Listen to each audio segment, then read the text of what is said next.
Giddily gliding along the broad road that leads to destruction. Arthur Pink, laughter. There is a natural laughter, which is innocent and harmless. There is a spiritual laughter, which is God-pleasing and beneficial. There is carnal laughter, which is sinful and injurious.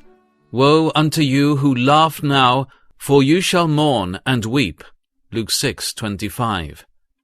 The laughter which Christ here denounced was a state of heart which lived only for the present and had no serious concern for the future. It was his censure of those who are giddily gliding along the broad road that leads to destruction.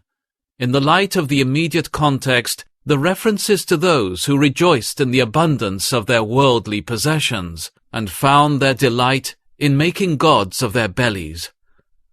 I said of laughter, it is madness, and of pleasure, what does it accomplish? Ecclesiastes 2:2.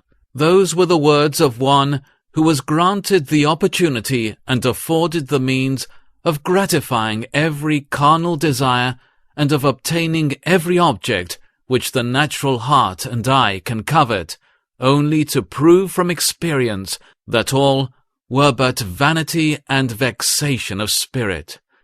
There is no real or lasting happiness in anything which money can purchase. The void within the human heart cannot be filled by the objects of time and sense. For one to pursue the shadows and miss the substance, to devote himself to the things which perish with the using, yet be indifferent to those which are eternal, to seek his delight in gratifying the lusts of the flesh, and neglect the welfare of his soul, is nothing but a species of insanity. For as the crackling of thorns under a pot, so is the laughter of the fool. Ecclesiastes 7:6. All who see me laugh me to scorn. Psalm 22:7.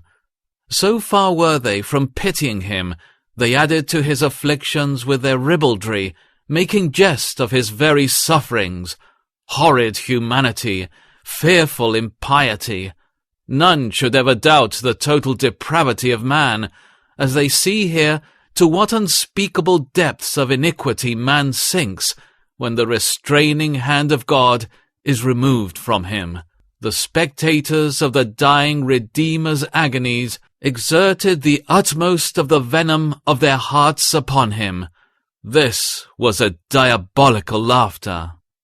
There is also a divine laughter, which is dreadful and disastrous. To such David referred, "He who sits in the heavens shall laugh," Psalm 2:4, which is the laughter of derision against those who think to defy him with impunity. And again God says, "I also will laugh at your calamity. I will mock when your fear comes," Proverbs 1:26, which is the laughter of divine retribution. He has called by his word his providences, his ministers, and their own consciences, but they refused to heed him. They were neither melted by the abundance of his mercies, nor awed by the dreadfulness of his threats. They did not respect his law, and had no heart for his gospel. But though he bears the vessels of wrath, fitted to destruction with much long-suffering, he has appointed a day when they shall be made to reap as they have sown.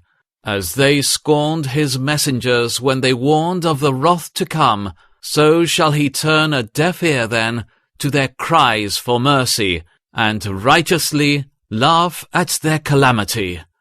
Oh, that none of our readers may ever be the objects of this laugh.